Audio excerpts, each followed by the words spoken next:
เป็นได้เรื่องไปหาอยู่หาหมอนะฮอดไทยแล้วเพิ่นบ่ได้มาบ่มื้อนี้ยังบ่ฮู้พอเพิ่นยังบ่ทันมาหามื้อนี้เอยังบ่ได้ยังบ่ฮู้อยู่เนาะโดยอืมขิงนะโอ้มาขิงมาแม่นบ่ในท้องนะแม่นแล้ว ไปเฮ็ดหยังมาคือใครยังลืมอยู่ โอ้มาเจ้าของห้านนี่ได้เนาะอืม ห้านเลยนะ แล้วว่าเฮ็ดดินเนี่ยได้เออไปสามมื้อเฮือนพุ่นละเนาะมาถามมีแต่มาถามไทยอยู่เฮือนเหมือนเจ้านี่แม่นตัวน้องดีพี่เนาะตอนนั้นเนาะ โดย แต่ว่าอ้ายก็บ่ได้ถามนะพี่น้องเอ้ยไผเป็นคนเห็นทำบิดทำบ่เจ้าเป็นคนบอกบ่ โดยเป็นคนบอก เจ้าเป็นคนบอกว่าเตียงบ่ โดยเพราะว่าเมื่อนั้นก็เราอุ้มลูกไปอยู่เฮือนน้องควันพี่น้อง โดย น้องเพิ่นน่ะบ่ดีว่าอ้ายฟังว่าเจ้าน่ะไปขอความช่วยเหลือโดยตรงนู้นนะก็คือ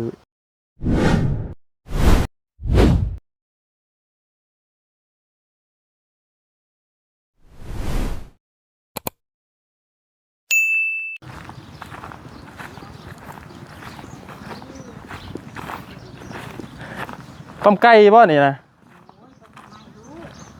ต้นหน่อไม้เฮากินน้ำได้บ่ได้กินเขาไม่คนนั้นแล้วเพราะว่าวันนี้จอกนึงนั่นแหละอ๋อหางไหม้เนาะกินแล้วดียังนี่แม่ฮะกินมันเป็นห้านข้าบ่อยู่นี่นะเฮ็ดลิ้นซื่อๆดอก เฮ็ดลิ้นเอามาให้เฮาจ้ะเฮาเฮ็ดลิ้นสบายดีเนาะปู้แล้วว่าแขวบ่ดีกินแกนคูนจนสิเบิดต้นนึงแหละพี่น้องเอ้ยหมดบ่จักสักต้นลูกเอ้ยเก็บทุนน่ะบ่ว้าว บัดเอานางให้กินว่าเจ็บแขวแม่นหนังอะยาและทีมได้หาก็กินเดียวนี่ถ้ากันมานั่งอยู่นี่ติเป็นได้เรื่องไปหาอยู่หาหมอนะฮอดไทยแล้วเพิ่นบ่ได้มาบ่มื้อนี้ ยังบ่ฮู้พอเพิ่นยังบ่ทันมาหามื้อนี้ยังบ่ฮู้อยู่เนาะขิงนะโอ้มาขิงมา แม่นบ่ในท้องนะแม่นแล้ว ไปเฮ็ดหยังมาคือใครยังลืมอยู่ โอ้มา เจ้าของห้านนี่ได้เนาะห้านเลยนะ แล้วว่าเฮ็ดดินเนี่ยได้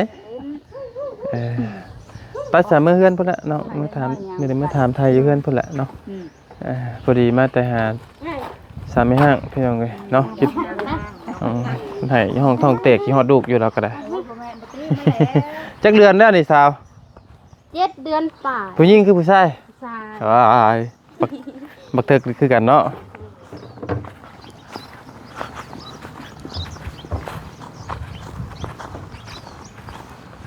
อันนี้นี่เพื่อนไป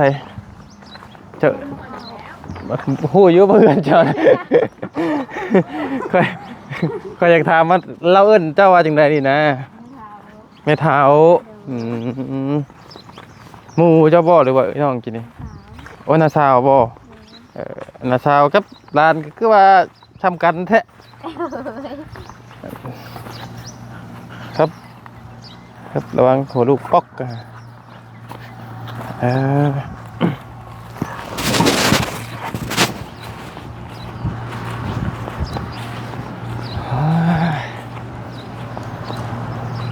นั่งพี่ก็ได้น้องเลยผูกมือกันผูกเขาฮะนานเอ้ยก่อน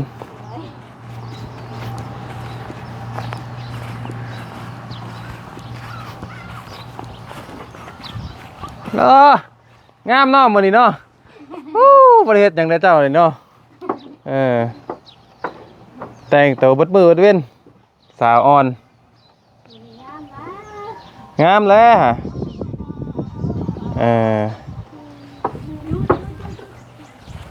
เบิดตะบอนนี่ลอยมาคามนี่หาท่วงแล้วกินแล้วปัดน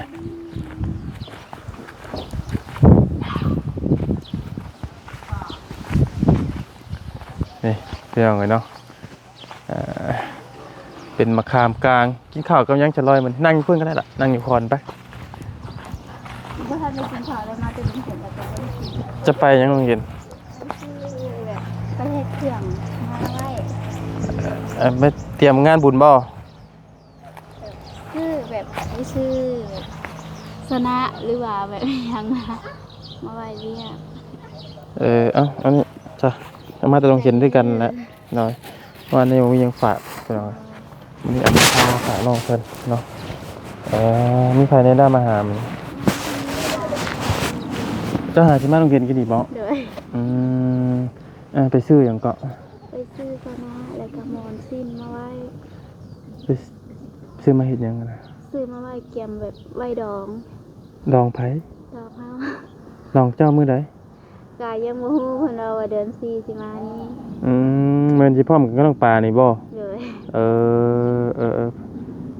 แสดงว่าผัวสิมาแล้วตัวนี้ โดย พอแต่งแล้วบ่คือมา ก็ยังดู เอาสิผูกแขนแล้วสละโสดแล้วบัดเนาะ ก็เนี่ยเป็นครอบเป็นครัวหรอกพี่น้องเนาะเราไปได้ประมาณจักเดือนแล้วก็ ประมาณสิเข้า2นะ เราได้เงินอยู่ด้วยเนาะฝากมาให้เมียจักพันแต่ละมื้อแต่ละเดือน บางทีก็เทื่อ2,000หรือ3 อืม เพราะฝากมาก็พอจะได้ซื้อข้าวให้ลูก เฮ็ดงานหยังก็ แม่มันเกี่ยวกับป้ายทะเบียนรถแล้วก็ไปส่งของแบบนี้นะ พี่น้องเลยเนาะทางน้องเพิ่นนี่บ่ได้มีห้องน้ำห้องในบ่เลย โดยบ่มี จะเวลาจะปลดทุกข์จะไปปลดที่ไส ไปป้า มีแต่ข้าวปลา โดย คือกลางคืนก็ใครอยู่เนาะกลางเว้นติ โดย ก็บัดจักว่าอันไปก็ไปนำกันบ่จักบ่ อันปลานั่นน่ะ บางคนก็ไปบางคนก็บ่ไป โยไปแล้วจักว่านั่งลุงยังนุกเจ้าคู่กับผมอยู่จักบ่ออกเลยไอ้ตาย บ่ปานนั้น ประมาณนั้นบ่ โดย โอ้ยันวะโอ้หลายได้บ้านจะยังมีคนมีห้องน้ำนี่เนาะ โดย แต่บางคนก็มีเพื่อนกินนี่มีบ่ นี่ เพื่อนที่จะมากินนี่มีเนาะตั้งแต่ก็ไปขอเพื่อนเนาะ โดยฉันมุ้ยแถวลูกก็มีแต่ไปเข้าเพิ่นป้าหรือว่าเพิ่นเข้า พี่น้องเลยยากเลยมันมีห้องน้ำห้องในเนาะทั้งเขาน้องคอนน้องหยังกับบ่มีพี่น้องเลยแต่ละคนต้องแบบใช้ชีวิตแบบว่าร่างเดิมแต่กี้แต่ก่อนเลยเนาะ โดย ว่านางโกโซอยู่แบบพี่บัดนี่พี่น้องพาเป็นระบาดไปนางใส่กระเปียกไป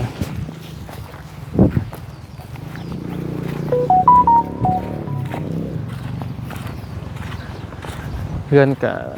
แบบเพื่อนร่างเริมเนาะพี่น้องเลยเพื่อนร่างเริมแบบแต่คือตะกี้ตะกอนเลยเนาะโอเคนั่นแหละโอเคพี่น้องเลยเปลี่ยนมุมนิดนึงเนาะพี่น้องเลยพอดีทางนี้ก็คือนั่งกันแหละนั่งตาปลาตามหยาไปแล้วเนาะเด้คนนี้ไงดิคือแบบนี้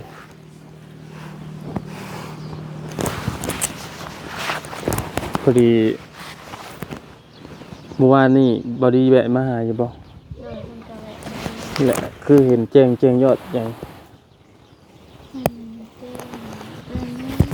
เท่าไหร่นั่นจะแจงเลย เพิ่นว่าประมาณ 4,000 ปลายอันน่ะ4,000 ปลายแหละ 40,000ปลาย โดย น้ำบะเตียงนี่อีก60,000ปลาย โดย เท่ากับเตะแสนเนาะ โดย แสนปลายพี่น้องเลย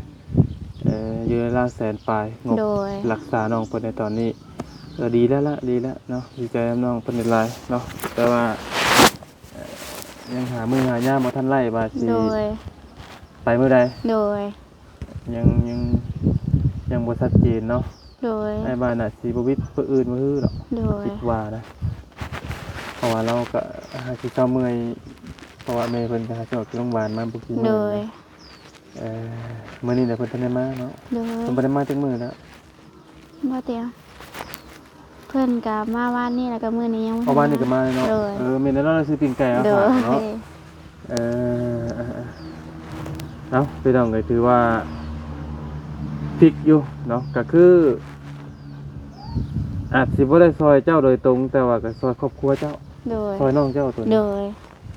ก็คือเจ้านี่กับผัวนี่ว่าง่ายๆก็บ่ได้เจ็บบ่ได้ป่วย โด เนาะ ย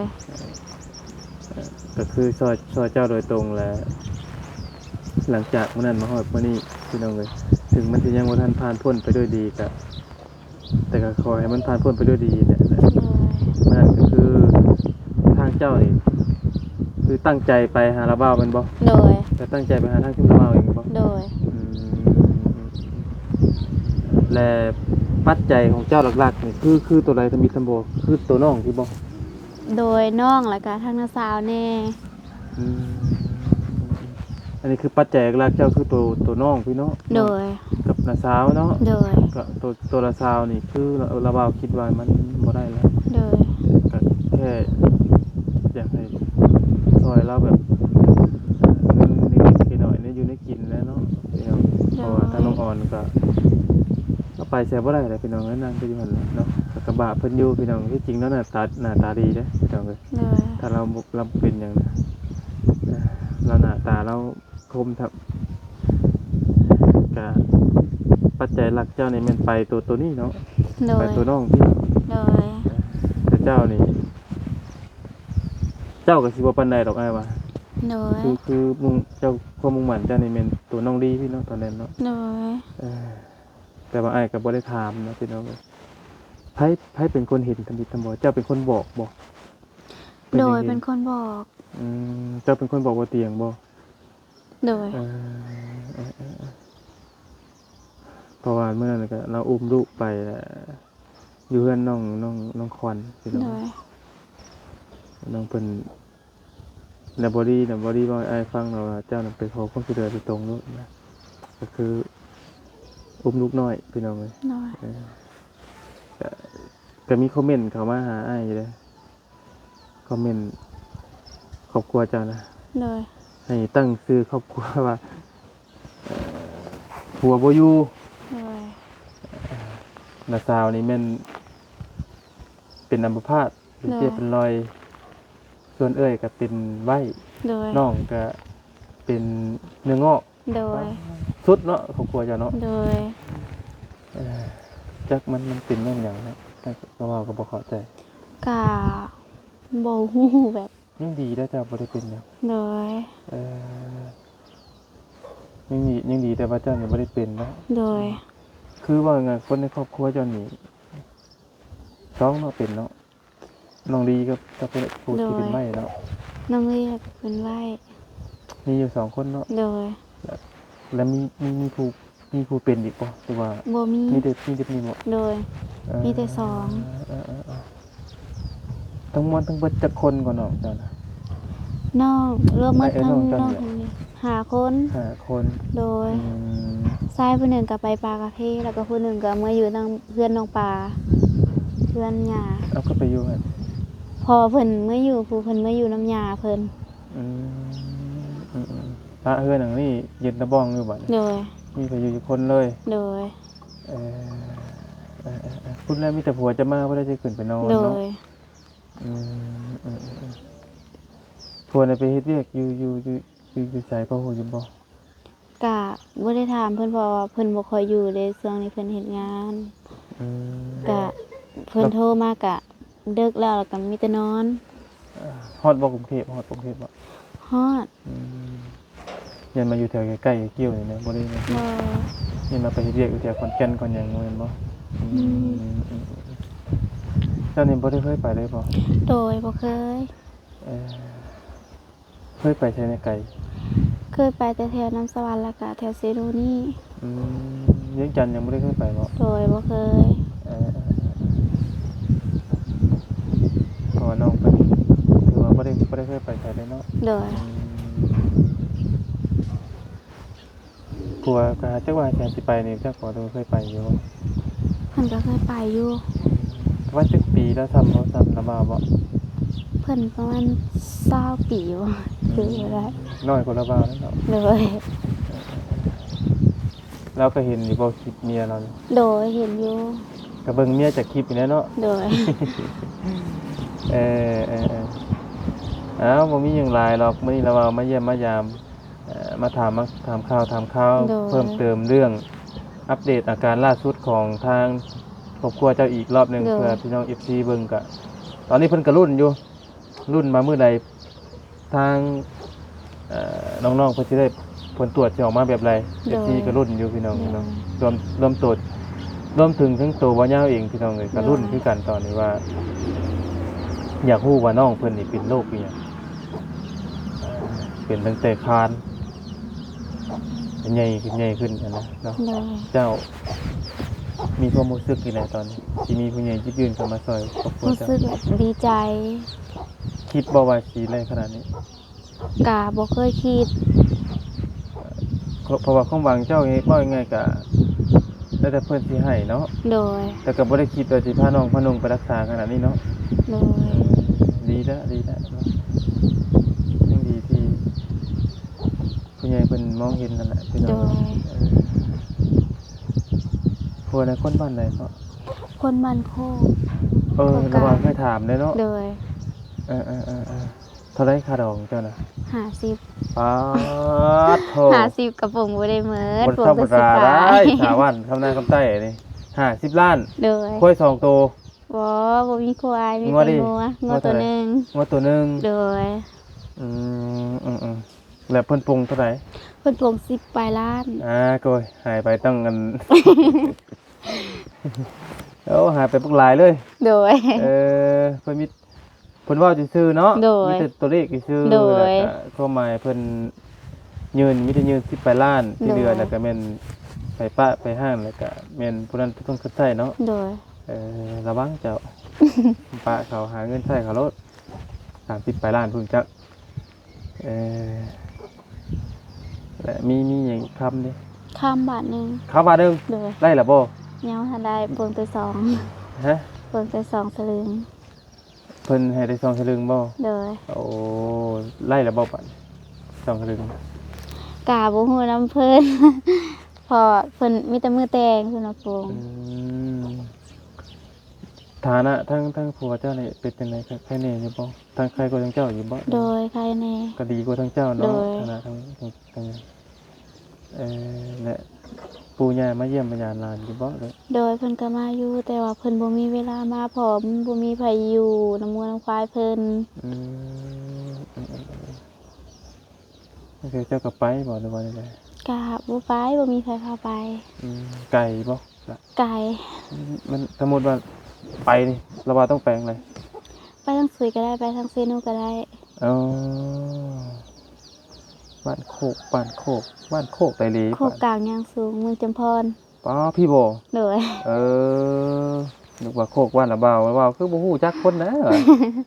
เออคนละเรื่องกันเลย โด เนาะ ย ไปพ่อกันอยู่ไสพ่อกันอยู่ซุยนี่ไปจัก น้ำเฟซ โอ้ทงไผทักหาก่อนเจ้าบ่ กะจิ๋วบ่ได้ ประมาณฮอดระบบปีมันจะอยู่กัน ยังบ่ทันฮอดฮัดประมาณเดือน4สิมานี่แหละฮอด ยืมกันมาฮอดปีจากกันไปอีกแล้ว โดย น่ะคิดน้ำอยู่ได้เนาะคิดฮอดได้ไปกะ โดย คิดฮอดผัวแล้วเลยงานได้คิดฮอดก็อดเอาเลย โดย เอากลับไปหาเงินมาแต่งงานหาให้เจ้าเด้เนาะแต่ว่ากล้าว่าผัวนี่มาอยู่น้ำเจ้าเนาะ โดย ธรรมดาได้พี่น้องเลยคาโตน้องลอยเนี่ยเขาแล้วเนาะ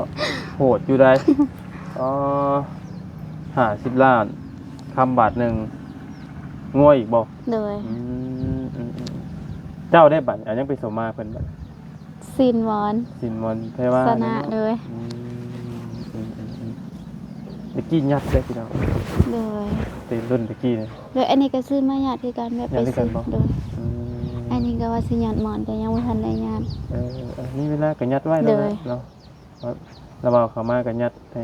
พี่น้อง FC เบิ่งก็ได้จะเป็นหยังเนาะยัดไปสมมาปู่ย่าเฮามีแต่ระบาบ่มีหยังหลายหรอกมีแต่ดีมุกดีใจนำความยินดีนำเรื่องราวของน้องลีตอนนี้ก็คือรุ่น รุ่นแหละพี่น้องบ่ได้มีหยังมีแต่รุ่นผู้น้อยนี่ว่าผลที่ออกมาได้ใดสิรักษาแบบใดพี่น้องเนาะแต่คือทางน้องเพิ่นก็น่าสิพอเห็นอยู่เนาะเรื่องในทีมงานเฮานี่ที่เฮาซอยมาขนาดที่ในครอบครัวอยู่แล้วว่าทางน้องสิ่งดอกสิ่งไทยผู้ที่เป็นเครื่องงอกในป่าเจ้าก็เห็นอยู่แล้วว่า โดย แล้วก็น้องนา โดย ผู้ที่ตาไข้นั่นก็ โดย รอด โดย พี่น้องเลยเนาะ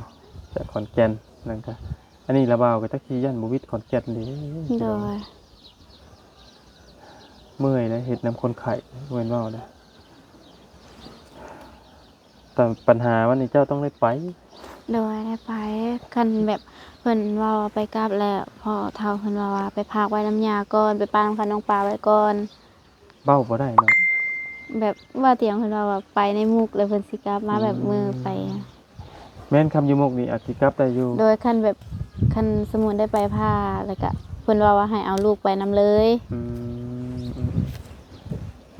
คำอยูไปมุกเนี่ยสิกลับได้อยู่มันบ่ได้ไกลเด้เฮาข้ามไปข้อเดียวเนาะ โดย ส่วนเรื่องวัดเรื่องเบอร์ก็แม่นเฮาเฮ็ดใบน้ำทรงเนาะ โดย เฮ็ดใบน้ำทรงใบน้ำคนไข่น้ำลานได้อยู่เนาะ โดย น้องๆบ่ยังคิดว่าจะได้อยู่เพิ่นอาจจะอารมณ์ให้อยู่เฮาไปน้ำคนไข่คนป่วยเด้ โดย เพราะว่าไปเจ้าแล้วต้องไปผู้เป็นรักก็ได้คือสิบ้องสิไว้เนี่ยนะเวลาเฮาใส่สถานไปนี่แบบว่าเวลาบอกบางเทื่อเฮาบ่อยู่หั่นเฮาไปเข้าห้องน้ำของในเจ้าเผาถ่าจังซั่นน่ะ โด สิ ย นะเพราะว่าเจ้าคือสิเป็นง่ายอยู่นะเบิ่งกับคือบ่เฒ่าบ่ถิวแล้วคือสิโอ้คือสิช้านะ โดย เจ้าเป็นยังน้อยยังหนุ่มอยู่คือสิไว้อยู่เนาะเอานั่นแหละน้องลอย โด เด้อย ดีมุกดีใจนํเนาะจากมื้อนั้นอุ้มลูกน้อยไปทางคุมลาบาวก็ถือว่า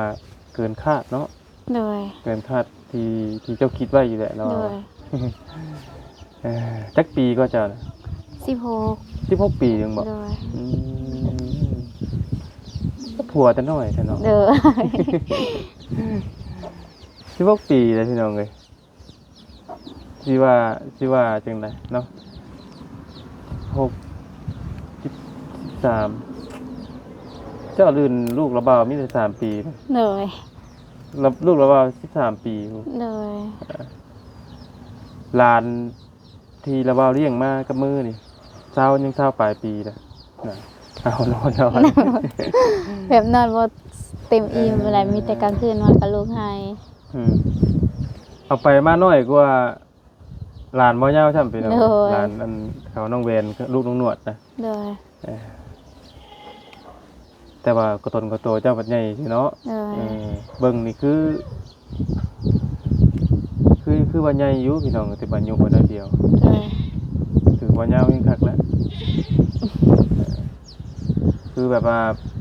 เอาแม่คือบทครูน้อยเตี้ยๆจะบ่ละจักปีน่ะ โอ้ เป็นทางไทยบางโนด ประมาณ30ปลาย ทางที่สายเลย โดย ถึงเจ้ายังใหญ่ทันเบิดเดี๋ยวว่ารุ่นลูกอ่ะน้องลอยอ่ะพี่น้องกับบ่ยาวน่ะป้าเตอคือว่ารุ่นล้านซะเนาะเพราะว่าถ้าว่าลูกก็คือว่าโพดนะเพราะว่าลูกบ่ยาวก็คือว่า13ปีนึงเนาะแต่ว่าลูกเราบ่ใหญ่กูเจ้าหลาย โดย สูงยาวเข้าดี โดย มาบ่ถึงอุกอันอ้างเราพังน่ะบาดพี่น้อง เพราะว่าพ่อก็เป็นคนเตี้ยแม่ก็เป็นคนเตี้ยก็เลยคนเตี้ย เจ้าบ่ โดย บ่เตี้ยนะเจ้าก็สูงอยู่เนาะเอามีแต่ว่ารุ่นพี่น้องเอ้ยเนาะมีแต่ว่าบ่ยาวคิดว่าน่ะจะตอนน่ะจะมาตอนแรกนี่จะ โดย บ่แน่นะเนาะเพราะว่าบ่เตียงแล้วมาสายค่ำ โดย ไปพามาพาวนะบ่เตียงมาเมื่อยแล้วพี่น้องเมื่อป้าก็เดินน้องน้อยเด้อแล้วบ่เมื่อคืนนี่โดจนหนาว เพราะว่าบ่ได้ขี่รถใหญ่มาพี่น้องเพราะว่าเฮาออกมาบ้านบ่ตรงกันเด้เทื่อเฮาบ่ได้ออกเทื่อจากมาก่อนแล้วบ่าวก็เลยมาก่อนเนาะ โดย ถ้ามาถ่าทั้งเบาดีถ่าทั้งน้องนิ้วแบบเพิ่นพากันออกมาค่ำแบบที่ชานถ่าออกมาแต่เช้าดักเมื่อตะเวนเนาะ โดย เอาโอเคฉันน้องละ โดย สบายดีเนาะเฉพาะจังหวะคือแต่งตัวงามแท้ไปโรงเรียนมาเนาะ โดย ดีมกดีใจน้ำลายเด้อเอามันเผาขึ้นไปให้ทางน้องออนกินเด้เนาะอยู่ดีไม่แห้งใส่พี่น้องกับบุญกับคุณในลายเนาะอันนี้ก็นึ่งข้าวนึ่งน้ำเรียบร้อยแล้วบ่ล่ะ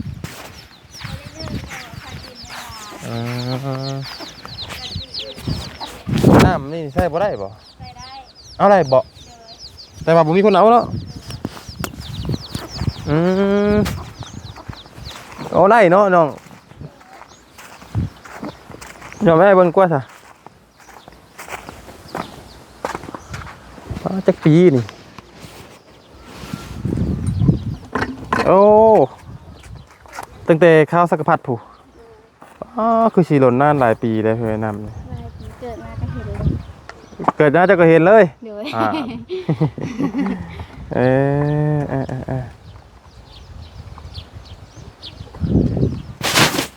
แต่ว่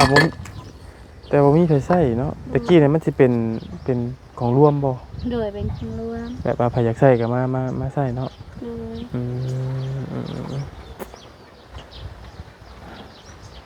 แต่อยู่บ้านน่ะบ่าวบ่มีแล้ว โดย ป้าบ่ยอมก็ย่าฉันโอเคจ้ะเนาะอันอยู่ดีมีแฮงเด้อพี่น้องเด้อเราไปปะก่อนบัดนี้ขอบคุณในหลายเนาะอยู่ดีมีแฮงบ่กุศลทุกคนพี่น้องเอ้ยแบบดินบ้านเพิ่นนี่ยังร่างเริมคือแตะกี้แต่ก่อนปานใดพี่น้องเอ้ยยังแบบเกินซ่านนี่ยังบ่ฮอดเนาะ200จำจักเนาะบ่ฮอดดอกบ้านเพิ่นยังเป็นดินร่างเริมแตะกี้ยังแบบเป็นบ่ได้ดินโถมดินหยังเลยเนาะ